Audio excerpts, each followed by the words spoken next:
Sizcə ölkənin ən böyük ixracı nədir?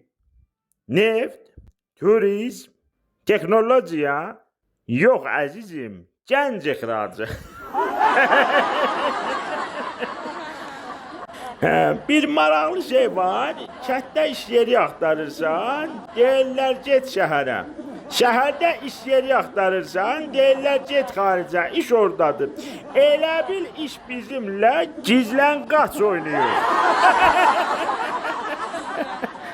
Bir vaxt soruşurdular, böyüyəndə nə olmaq istəyirsən? İndi soruşurlar, böyüyəndə hansı ölkəyə getmək istəyirsən?